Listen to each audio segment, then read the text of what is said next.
This is the area where you get the Auckland Harbour cruise ferry. It should be that one over there. And it's a 1.5 hour cruise around some of the main sites in the Auckland Harbour, as well as going, I think they give you a ferry ticket to Devonport as well. Yeah, and we all had like crazy way in the ass all the way around. We finally got there.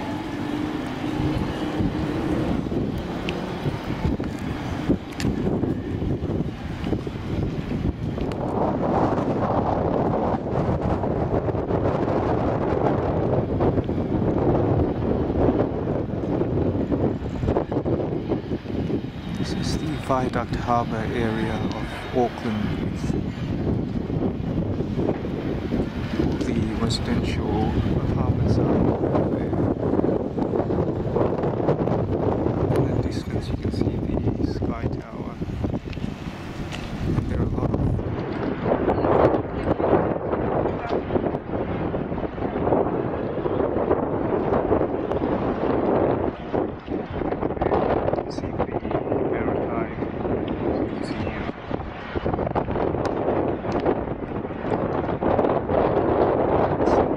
Viaduct Convention Centre, which is used for holding events.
Good afternoon folks, welcome aboard Adventurer for this afternoon's Harbour Cruise. Pleasure to have you with us.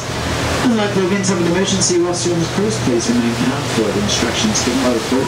Toilets for your convenience can be found aft lower deck whereabouts you boarded, and the bar and cafe is open downstairs. I'd like to remind you, as part of the cruise today, you are entitled to a complimentary afternoon tea and a selection of muffins and slices down there, as well as an option of tea, coffee or orange juice.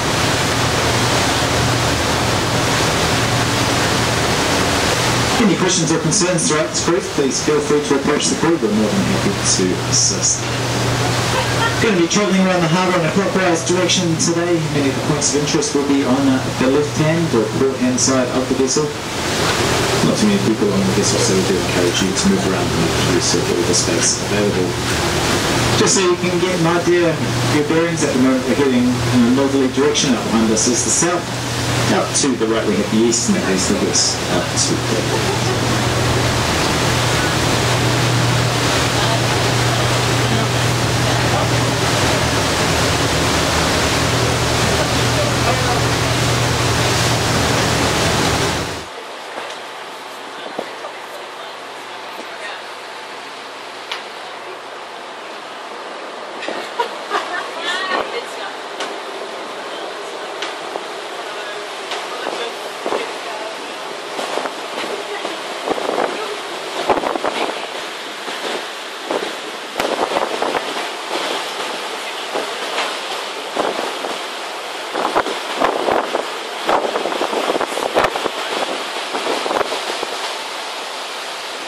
On the western side of Princess Wharf, we have mainly apartment living.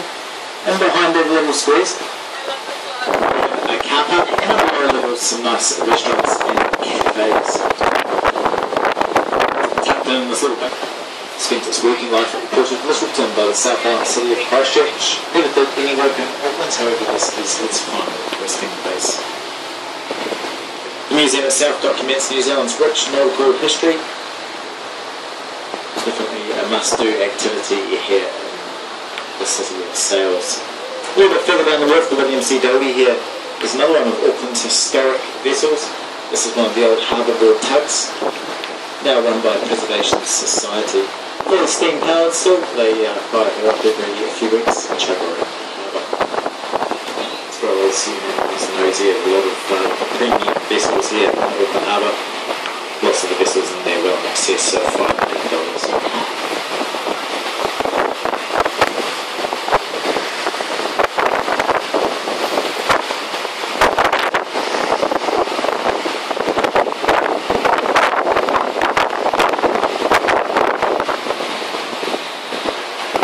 So you can get all the fresh seafood while you're here in the city.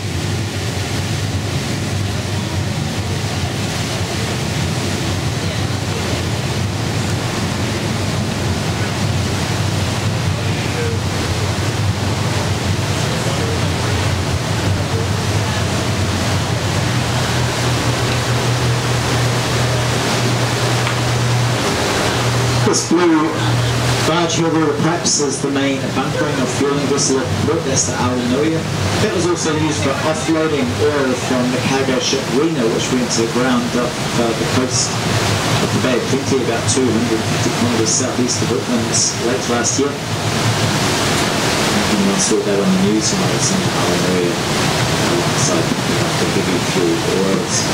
This little area down here was formerly been known as the tank farm. It used to be the main petrochemical storage area for products coming into the city. However, most of these are now piped down from Marsden Point, which is 200 kilometres north of Auckland. The only products still remaining in these silos are the heavier ones, which need to be heated for transportation. They're so thick, just too expensive to heat trace that whole pipeline. However, these will need to be relocated shortly, as this whole area will be redeveloped into public spaces over the next 5 to 10 years.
Just over 2,000 vessels per India.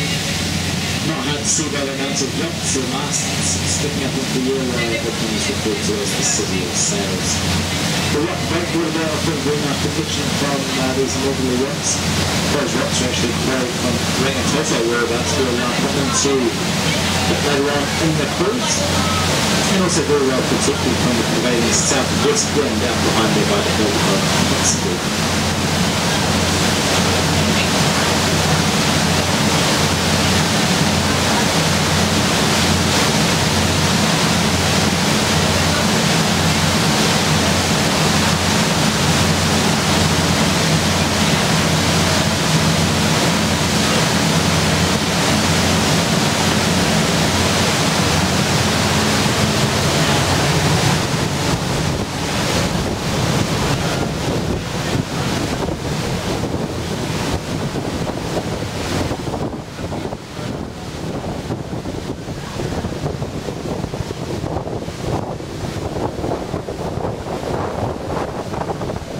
So shortly we were passing underneath the Auckland Harbour Bridge. Now this was the first bridge building to be put across the Devonport Harbour. It was opened in 1959. Turned about was a 2-hour drive around the Westminster Harbour into a 10-minute commute across it. Now with its completion, the North Shore suburbs absolutely opened up for people of Auckland. It was now a viable place to live in the North Shore and work in the city. And the population grew at such a great pace that within 10 years the bridge was at capacity. In the 1970s, it was actually widened. This was undertaken by a Japanese firm. That's the name of this firm, so actually became known as the Nippons. Now this was due to the fact these lanes were clipped down to the original structure of the bridge. And as we pass underneath and you look up, you can quite clearly see the separation between the two structures. The only thing holding these clip-on lanes onto the main supports of the bridge are those triangular grey boxes. Pillars. Once again, the bridge is at peak capacity. Traffic flows are controlled to an extent by a movable median barrier, which can change the winter lanes running north or south depending on the time of the day. However, all it takes is one crash and the Auckland Harbour Bridge comes to a grinding halt, and so does most of Auckland's central motorway network.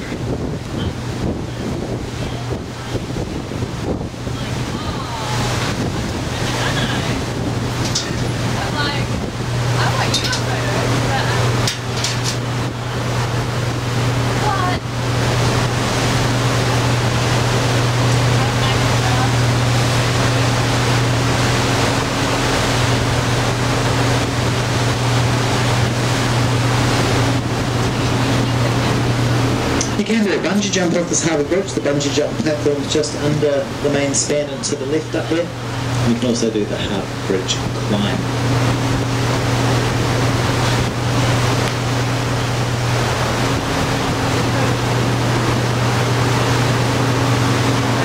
Going through south off the harbour bridge, the number to ring is 0800 Go Bungee. If you want to know what it feels like, just go ask Jess downstairs. She jumped off a couple of weeks ago now for her birthday. She's quite small, Jess. They had to use the little kiddies bungee run to make it safe. If she'd used the adult one, she might have splashed into the water.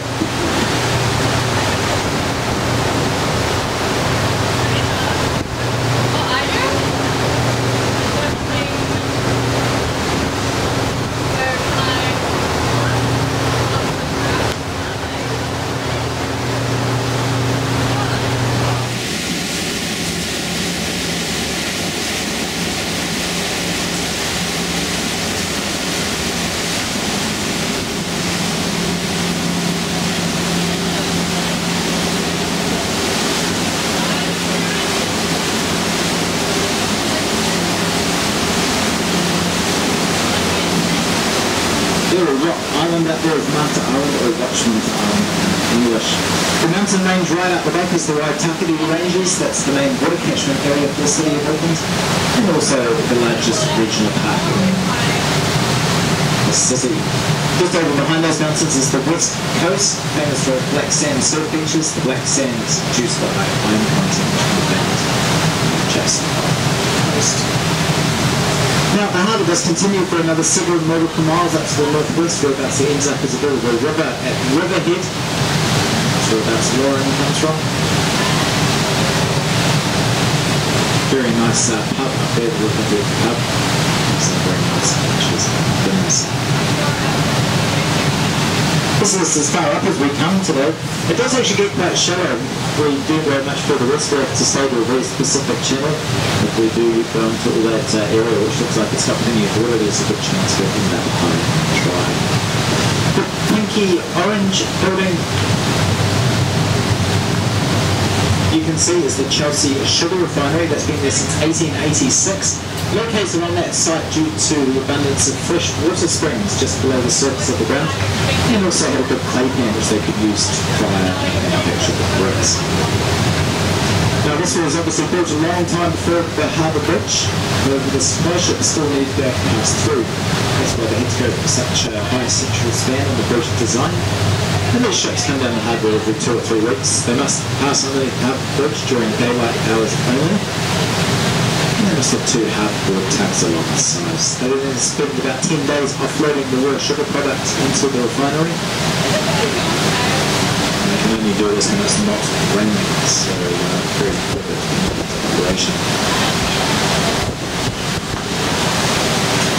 A lot of raw sugar product comes from the Pacific Islands or from northern Queensland in Australia. On the ship that just left back for Australia, we packed away a few extra crates of sugar to send back to them after we get them for this rugby match.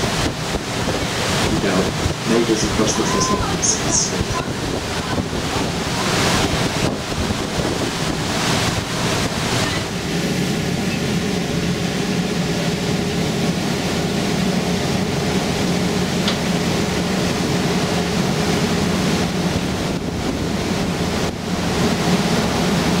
We're passing here is Northcote Point Wharf, very popular commuter pickup point.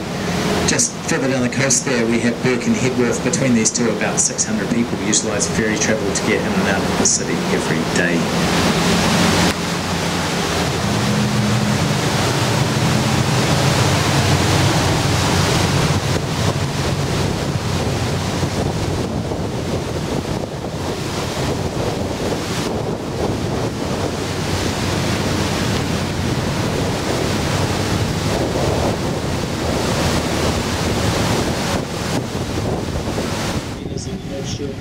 It's only a temporary marina.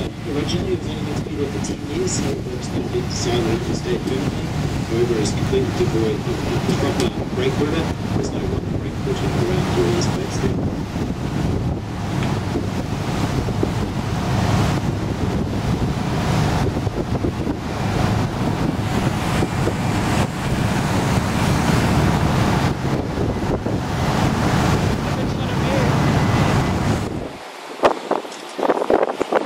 Story about Stanley Bay, all those trees that you see around the bottom of the cliff face there, they started their lives up around the top of the cliff, usually during big storms. A little bit of the cliff does fall away into the harbour. In fact, just a couple of years ago, one of those houses had to completely redo their deck and swimming pool area because most of it fell down into the harbour and had to be replaced.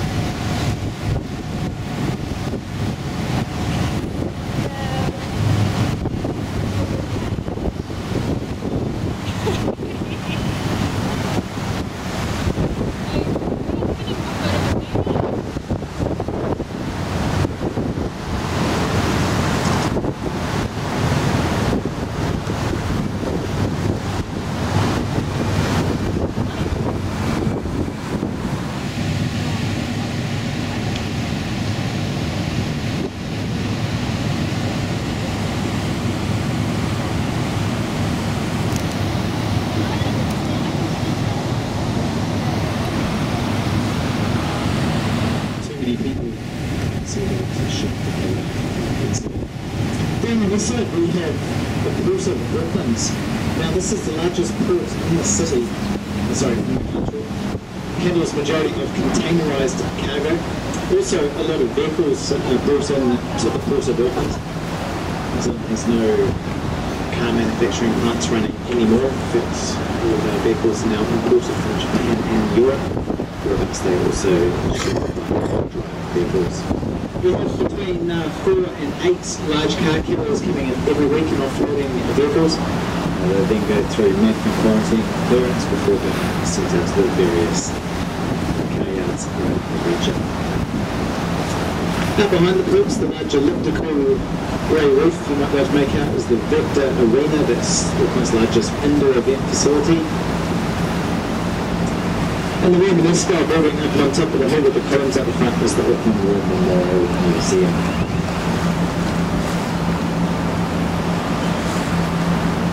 The largest wharf here in the port is Ferguson Container Terminal. We're passing that now. Established by the large ZPMC style cranes. And they have the nice ability to be able to lift either one 40-foot container at a time or two 20-foot containers.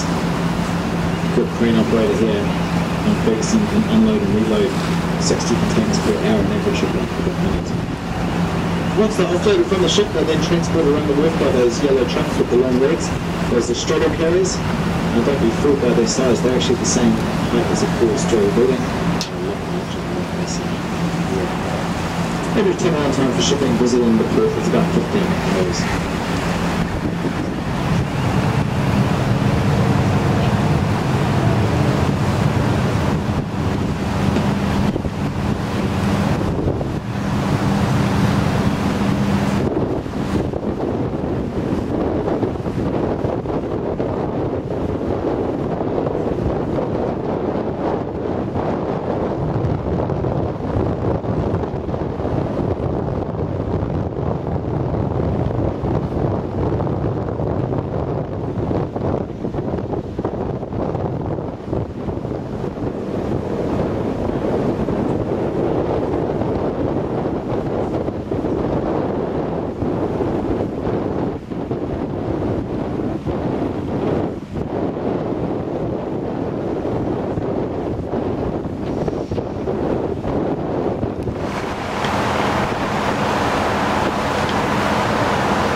Running along the coast that is Tamaki Drive, the name for Auckland is Tamaki Harbour.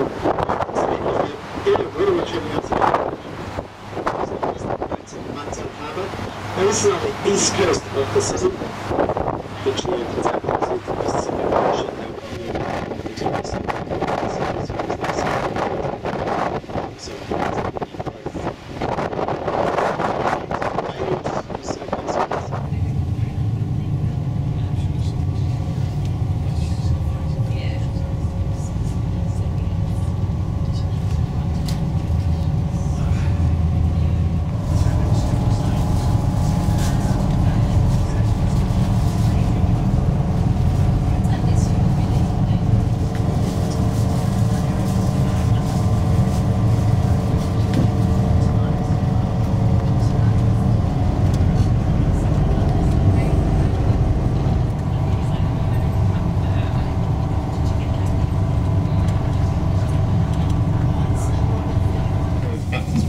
Then leading into the eastern suburbs of Howick and Pakuranga. And as we keep rotating around here, But further up to the right we have the islands of Motuihi and Waiheke. Waiheke is New Zealand's third most inhabited island, with just over 6,000 permanent residents, 1,500 of which transferred to and from the city every day by fast ferry. Now it's only a 35-minute ferry trip from Auckland. Has some of the most stunning beaches in the region, and also some of the best vineyards in the country. Now, it has its own microclimate despite it being so close to the central city. Annually, it has less rainfall, higher temperatures and higher sunshine hours, makes it ideal for growing grapes. Many Bordeaux-style wines and wineries operate out on the island. Ferries does have a variety of cruises you can do out there. The most popular is by far the Vineyard Explorer tour. Definitely worth doing if you have time here in Auckland. Ideally you need to have at least half a day if you want to go and explore Waiheke to its best. Information about those tours can be found in the brochures downstairs by the stairs, or you can ask any of the crew. They'll be more than happy to give you information about that. Jet Raider just passed in front of us. That's the only monohull in the Fuller's fleet and also the only jet boat. In fact, more matter spewed out of the earth during the eruption of Rangitoto than all of Auckland's other volcanic eruptions combined. Just over 2 cubic kilometres of scoria rock, in fact. There were Māori people living on the island directly behind Rangitoto at the time. That's Rangitoto Island. They've proven this by finding fossilised footprints in the ash layers that are over there. The summit of Rangitoto is about 220 metres above sea level, the same height as the main observation deck of Auckland Sky Tower. It does offer very nice views out across the harbour and out across the Auckland Harbour Gulf. It takes about 1 hour to walk up to the summit, or you can do a Volcanic Explorer train tour.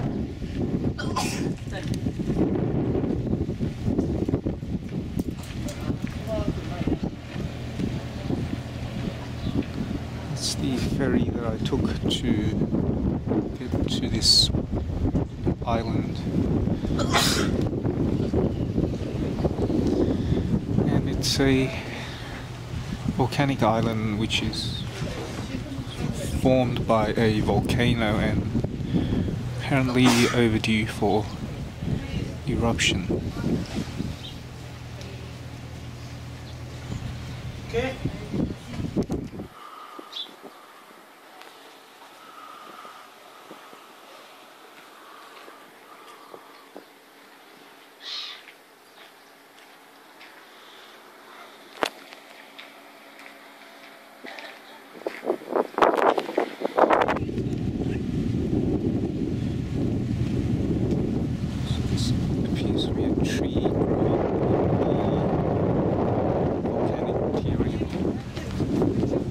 There's no other soil for the trees to grow on the island, and they just grow basically on the leaves, and